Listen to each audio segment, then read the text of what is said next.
দুখন ইম্পৰ্টেণ্ট গাড়ী লৈ আনিছোঁ আপোনাৰ বাবে দুখন গাড়ী লৈ আনিছোঁ সেই দুখন গাড়ী হৈছে অশোক লেলেণ্ডৰ 10-12 টিপাৰ আৰু এখন হৈছে আইচাৰ 2059 প্ৰ' 2023 গাড়ী আকৌ এবাৰ কৈছোঁ লেলেণ্ডৰ 10-12 আৰু আইচাৰৰ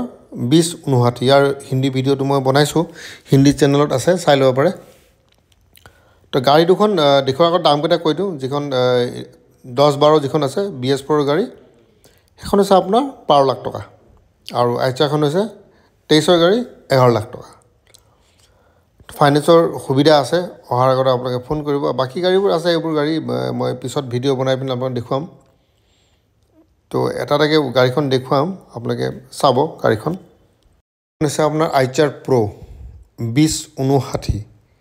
2023 গাড়ী কণ্টেক্ট নম্বৰটো ওপৰত আছে এইখন গাড়ী 4 চকা 14 ফুট লম্বা 4 টন পাছিং অকশ্যনৰ পৰা কিনি অনা গাড়ী নম্বৰটো এবাৰ চাই লওক গাড়ীৰ গোটেইখিনি কাগজ আপডেট কৰি দিয়া যাব ফাইনেন্সৰ সুবিধা আছে দামটো লিখা আছে মাত্ৰ 11 লাখ টকা অহাৰ আগতে ফোন কৰি ল'ব অসমৰ বাহিৰে বেলেগ ঠাইত মানে অন্য ৰাজ্যত ফাইনেন্সৰ সুবিধাটো নাই বাকী টায়াৰ চাওক গাড়ীখনৰ টায়াৰ ভাল বেয়া নহয় টায়াৰ আৰু মই ভিডিঅ'টোৰ এইটো ফটোকে শেষ হৈ যোৱাৰ লগে লগে মই কেইটামান ফটো দি দিম যাতে আপোনালোকে ফটো চাই পিনে এটা আভাস ল'ব পাৰে যে গাড়ীখন কেনেকুৱা হয় তলৰ ফালৰ পৰাও দেখাইছোঁ চাওক এতিয়া ফ্ল'ৰটো 4 টন পাছিং 4 টন পেলোড মানে 4000 কিলো আপোনালোকে লৈ যাব পাৰে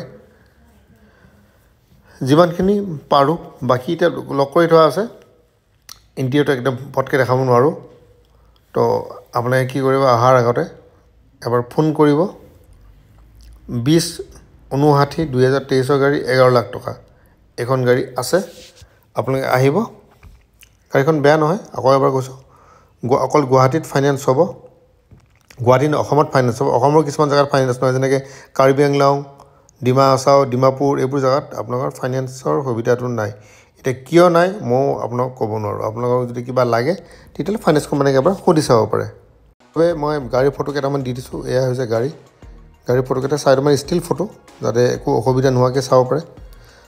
এইটো চাওক এবাৰ লিখি দিছোঁ মই এয়া হৈছে আপোনালোকৰ সন্মুখত গাড়ী আইচাৰ 2059 এতিয়া লৈ আহিছোঁ অশোক লেলেণ্ডৰ টিপাৰ 10-12 5 CMৰ গাড়ী 2020 BS4 কণ্টেক্ট নম্বৰটো আছে BS4 গাড়ী চাব পাৰে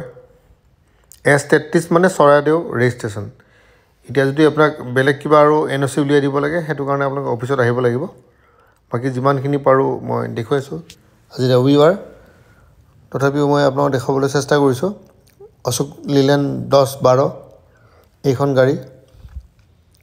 টায়াৰকেইটা ভাল বেয়া নহয় টায়াৰ চাব পাৰে বাহিৰৰ পৰা এবাৰ ইণ্টেৰিয়ৰ দেখাই দিছোঁ BS4 গাড়ী 6টা চকা লাগি আছে হাইড্ৰলিক এতিয়া দেখাব পৰা অৱস্থাত নাই কিন্তু ড্ৰাইভাৰ নাই বাকী টায়াৰ ঠিক আছে চাওক টায়াৰ একদম নতুন ওচৰৰ পৰা দেখাইছোঁ মই কিবা যদি সন্দেহ থাকে ওচৰলৈ আপোনালোকে আহিব আমাৰ এইটো হৈছে ইউটিউব চেনেল আমাৰ ইউটিউব চেনেলে কোনো গাড়ীৰ গেৰেণ্টি ৱাৰেণ্টি নলয় আপোনালোকে নিজে ইয়াত আহিব মোৰ কামটো হৈছে আপোনাৰ জাষ্ট কোনটো ডিলাৰ আছে তাৰ ওচৰলৈ আপোনালোকক পਹੁঁচাই দিয়া সেইটো কাম মোৰ বাকী আপোনালোকে নিজে চাই ল'ব প্ৰমোশ্যনেল এক্টিভিটিটো মোৰ হয় বাকী দৰ দাম কৰিব কিমান কি আছে কেনেকুৱা গেৰেণ্টি ৱাৰেণ্টি কি আছে চব বস্তু ডিলাৰক সুধিব পিছত এনেকুৱা নহয় যাৰা মই ইমান দূৰৰ পৰা আহিলোঁ আপোনাৰ ভিডিঅ' চাই আহিলোঁ মোক এনেকুৱা ঠগি দিলে আপোনাক যদি ঠগিও দিয়ে তাৰ বাবে মই কোনো জগৰীয়া নহয় তাত মই ডিছক্লেমাৰ দি দিছোঁ আমাৰ চেনেলটোৱে অকল ইনফৰমেশ্যনে দিয়ে বাকী লেনদেন যিটো আছে আপোনালোকে নিজে কৰিব মাত্ৰ 12 লাখ টকাত আপুনি পাব টিপাৰখন 12 লাখ টকাৰ টিপাৰ তো আকৌ এবাৰ কৈ দিওঁ যিখন টিপাৰ চাইডে অশোক লেলেণ্ডৰ 10-12 মাত্ৰ 12 লাখ টকা আৰু আইচাৰৰ যিখন আপোনাৰ 2059 আছে মাত্ৰ 11 লাখ টকা দুখন গাড়ীৰে ফাইনেন্সৰ সুবিধা আছে অহাৰ আগতে আপোনালোকে ফোন কৰি ল'ব এনে ফটকৈ আহি নাযাব অহাৰ আগতে চাব ফোন কৰিব কি অৱস্থাত আছে আৰু চিভিল যদি কাৰোবাৰ বেয়া হয় তেতিয়াহ'লে আহি লাভ নাই কিন্তু আজিৰ দিনত ফাইনেন্স কোম্পানীয়ে চিভিলটো খুব ভালকৈ চেক কৰে কাৰ্বি আংলং ডিমাপুৰ ডিমা হাছাও কিছু জেগাত আপোনালোকৰ ফাইনেন্স নহয় আপোনালোকে নিজে এবাৰ ফাইনেন্স কোম্পানীত কথা পাতিব আৰু মই গাড়ীৰ ফটোবোৰ এবাৰ দেখুৱাই দিছোঁ এবাৰ ফটোবোৰ চাওক লেলেণ্ডৰ গাড়ী এইখন ফটো চাব পাৰে এয়া চাব পাৰে এইখন দেখাই দিলোঁ আপোনাক বাকী এবাৰ মই আপোনাৰ ডিছক্লেমাৰটো বুজাই দিওঁ যে এইটো আপোনাৰ ইউটিউব চেনেল হয়। আমাৰ ইউটিউব চেনেল কোনো গেৰাণ্টি ৱাৰেণ্টি নিদিয়ে। নিজে আহিব, গাড়ী চাব, নিজে চেক কৰিব আৰু গাড়ীবোৰ বুক কৰিব।